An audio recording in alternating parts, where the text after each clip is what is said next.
কুকুরের লেজ নাকি 12 বছর চুঙ্গার ভিতরে থাকে নাকি সোজা হয় না। আজকে এটা আওয়ামী লীগ দেখে আমি বুঝছি। 5 দিন হইতে না হইতে দেখছেন আপনি গোপালগঞ্জ আজকে কি ধরনের নৈরাজ্য চালাইছে তারা। রামদাও, লাঠি, সোটা সব ধরনের ইয়া নিয়ে সেনাবাহিনীর গাড়ি সহ পুরাইয়া দিছে। দেখেন এখন আমার মনে হচ্ছে কি, বাংলাদেশের যত ছাত্রলীগের যুবলীগের যারা পোলাপান আছে আমার মনে হয় সব গোপালগঞ্জে আছে। রাষ্ট্রপতির ক্ষমতাকে খর্ব করে রেখেছেন, শুধু কবর জিয়ারত করবেন, ওনার কোনো আর কোনো কাজ নাই। এটারও কুফল বিএনপি অনেকাংশে ভোগ করেছেন। আমাদের ডক্টর ইউনূস স্যার কোন জায়গায় তার অফিসে থাকা উচিত, সে খুব দ্রুত বিচার এবং প্রশাসনকে, পুলিশ প্রশাসন এবং বিচারটাকে খুব দ্রুত দুর্নীতি মুক্ত করা স্যার আমার মনে হয়।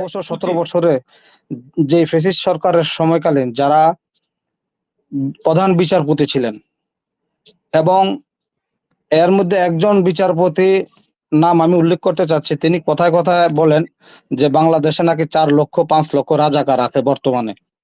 তা নিয়ে বিএনপির একজন নেতার সাথে একটি টক শোতে আলোচনা হলো যে যদি 5 লক্ষ রাজাকার বাংলাদেশে থাকে, তার আত্মীয় স্বজন, তার প্রেমিকা, তার প্রেমিক সব মিলিয়ে 12 কোটি রাজাকার বাংলাদেশে আছে। এটা একটা টক শোতে আমি দেখলাম। তো ওই বিচারপতির নাম হচ্ছে মানিক। এই ব্যক্তিটাকে কিভাবে, তার ব্যাপারে আমি একটি মামলা করতে চাচ্ছি, আপনারা আমাকে কি সহযোগিতা করবেন কিনা আজকে প্রোগ্রামের মাধ্যমে, আমি এটা আপনাদের থেকে জানতে চাচ্ছি। প্রোগ্রামের মাধ্যমে আমাকে জানাবেন, আজকে তার ব্যাপারে আমি মামলা করবো। কথায় কথায় বলে বাংলাদেশে নাকি 5 কোটি 6 কোটি রাজাকার আছে, তারা আমি একটু বুঝতে চাবো তার সাথে যে রাজাকার বাংলাদেশে কতজন আছে, তার থেকে এটা আমি কোর্টের মাধ্যমে জানতে চাবো। এই ব্যাপারে আমাকে একটু অবগত করবেন দয়া করে, কারণ তাকে আমার কোনো অ্যাঙ্গেলে তাকে আমার কাছে বিচারপতি লাগে না, কারণ তার দেখলে মনে হয় যে আমার বাসার একটা দারোয়ান বা চৌকিদারের মতন লাগে তাকে। দয়া করে আমাকে বলবেন। সকলকে আমি সালাম জানাই, সাহেব আসসালামু আলাইকুম। এই বিষয়টা আমাকে একটু জানাবেন, আমি তার ব্যাপারে এখান থেকে আমি দেশের বাইরে থাকি, এখান থেকে আমি একটি মামলা করতে যাচ্ছি তাকে। আমি একটু বলতে যাচ্ছিলাম, জনাব আব্দুল মান্নান, আপনি যেটা বলেছেন, আপনাকে একটু প্রি হিস্ট্রি বলি মাঝখানে। সেটা হলো যে সনটা ঠিক আমি অ্যাবসলিউটলি মনে নাই, বিষয়টা ছিল এই, ইংল্যান্ডে বঙ্গবন্ধু আওয়ামী আইনজীবী পরিষদের সম্মেলন হচ্ছিল। উনি তখন সিটিং জাজ, আপনি যার কথা বললেন, আমার নামটা মুখে নিতে ঘৃণা হয়।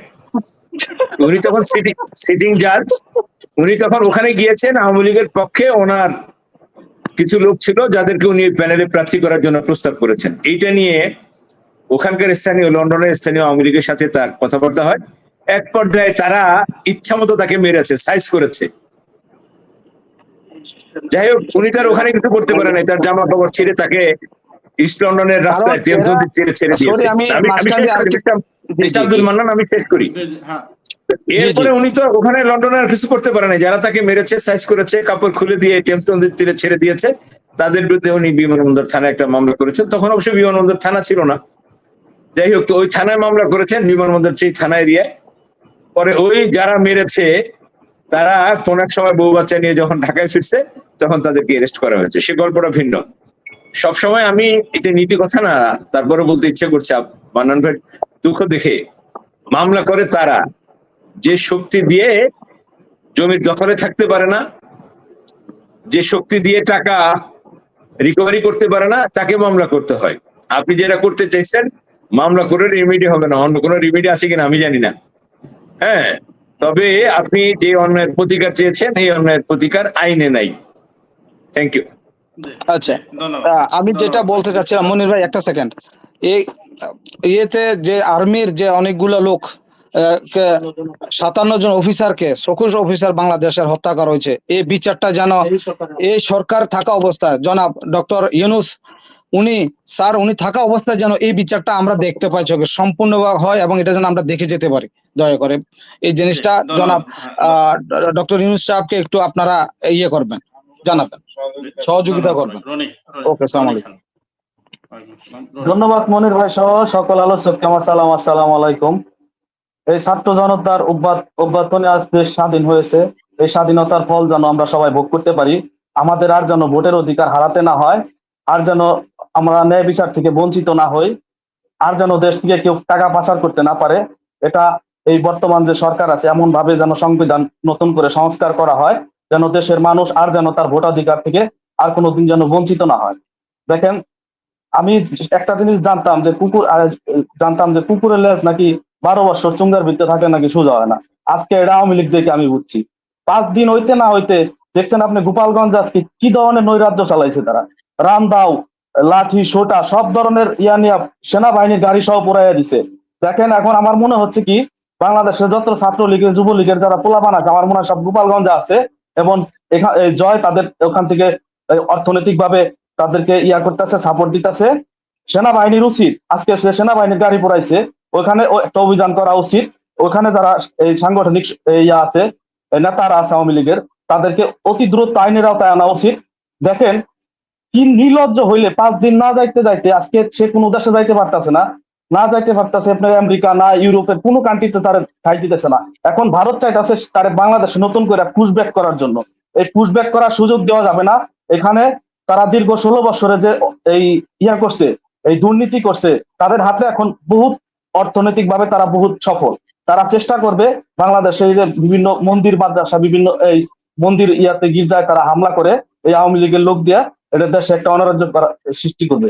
অতএব এদেরকে অতি দ্রুত আমি মনে করি যে আজকে সেনাবাহিনীর গাড়ি অবশ্যই গোপালগঞ্জের সেনাবাহিনীর একটা বড় ধরনের অভিযান করা উচিত।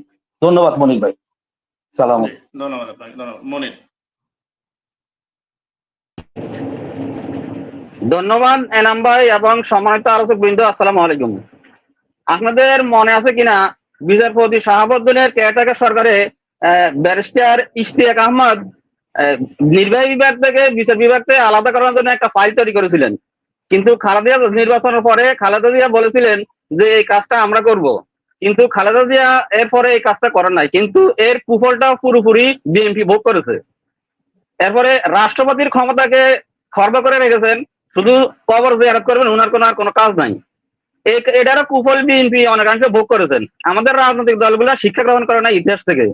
আওয়ামী লীগ ক্ষমতায় আসার পরে তার প্রত্যেকটা অফিসকে আওয়ামী লীগের কার্যালয়ে পরিণত করেছেন এবং প্রত্যেকটা অফিসারকে ওনাদের জেলা কমিটি, থানা কমিটির সভাপতি বানিয়ে ফেলেছেন, যার কারণে সবগুলা কাজ আওয়ামী লীগের পক্ষে করেছে।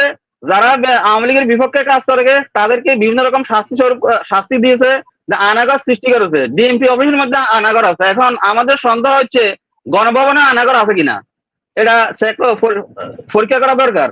আমাদের দেশের যে 1632 জন লোক বড় পদে আছে, এদেরকে আমার মতে এদেরকে একজন মুক্তি দিয়ে প্রত্যেক মাসে মাসে কাউন্সিলিং করার দরকার, যাতে ওনারা দিনের কাজ করে, পরকালের চিন্তা করে এবং দুনিয়াতে থাকতে এরা যেন ঘুষ দুর্নীতি না করে। সরি স্যার, দুঃখিত স্যার। আমাদের পুলিশের আইজি কে যখন নিয়োগ দেওয়া হলো, উনি সবাইকে বললেন যার যার কর্মস্থলে চলে যাওয়ার জন্য, কিন্তু আমাদের পুলিশ প্রশাসন কিন্তু তার কর্মস্থলে সঠিকভাবে আসছে না। এখানে কি কোনো ধরনের আপনার ষড়যন্ত্র চলতেছে কিনা? কারণ হচ্ছে দেখেন, হাজার হাজার শিশু ছাত্রদেরকে হত্যা করছে এই পুলিশরাই, কিন্তু আমরা পুলিশ কিছু সংখ্যক সদস্য মৃত্যুবরণ করছে, এজন্য আমরা শোকাহত। খুবই কম সংখ্যক, হয়তো বা 1-150। এর জন্য তারা কত ধরনের আন্দোলন দাবি করতেছে, তারা কর্মস্থলে যাবে না। কিন্তু তারা যখন তাদের কর্মকর্তারা আদেশ করতো তুমি ওকে ধরো, ওকে মারো, ওকে গুলি করো, তখন কিন্তু কোনো পুলিশ সদস্য বা সদস্যরা বলে নাই আমি কর্মবিরতি দিব, আমাকে কেন অন্যায় কাজ করার আদেশ দেওয়া হয়েছে। স্যার আমার যেটুকু মনে হইতেছে স্যার, যে 2 লক্ষ বা 6 লক্ষ পুলিশ অফিসার আছে সবগুলি দুর্নীতিবাজ। একজন পুলিশ সদস্য যদি ভালো থাকতো তাহলে পদত্যাগ করে প্রমাণ করতো আমি পদত্যাগ করছি। এখন তারা কি ষড়যন্ত্রের জন্য তারা তাদের কাজে আসতেছে না, এবং আমার মনে হয় এই সরকার স্যার আমাদের আসছে, ওই সরকার মনে হয় খুব স্বল্প সময়ের মধ্যে আদেশ করা উচিত। অত সময়ের মধ্যে যদি কোনো সকল পুলিশ কর্মকর্তা সদস্য তার কর্মস্থলে উপস্থিত না হলে তাদেরকে বাধ্যতামূলক অবসরে চাকরি থেকে পদচ্যুত করা হবে এবং তাদেরকে আইনের আওতায় আনা হবে, এই ঘোষণাটা স্যার আমার মনে করা উচিত। এবং এদেশে 20 থেকে 30 লক্ষ শিক্ষিত যুবকদের তারা বিনা পয়সায় পুলিশে সার্ভিস দিলে স্যার আমরা প্রস্তুত। আমার মনে হয় এখানে পুলিশের মধ্যে ষড়যন্ত্র, এবং তারা এটা শুরু করে দিতে বিভিন্ন জায়গায় গোলাগুলি, হামলা, মামলা এডি করা শুরু করে দিতেছে মনে হয় স্যার। স্যার এই বিষয়ে যদি আপনি কিছু, আর প্রধান বিচারপতি যেই কুটা করছিল, আমার মনে হয় আমাদের ডক্টর ইউনূস স্যার কোন জায়গায় তার অফিসে থাকা উচিত। সে খুব দ্রুত বিচার এবং প্রশাসনকে, পুলিশ প্রশাসন এবং বিচারটাকে খুব দ্রুত দুর্নীতি মুক্ত করা স্যার আমার মনে হয় উচিত।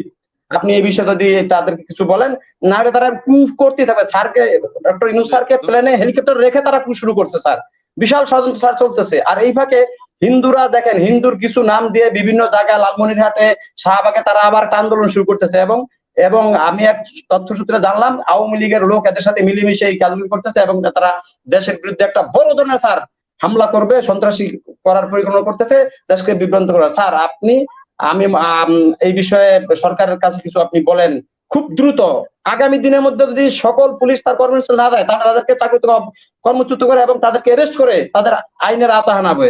স্যার যারা আসবে তারাই বুঝবো আমরা তারা সঠিক, তারা অপরাধ করে না। যারা আসবে না তারা এই সরকারের আপনার পদলোভী সদস্য। আপনি স্যার এই বিষয়ে যদি আমাদেরকে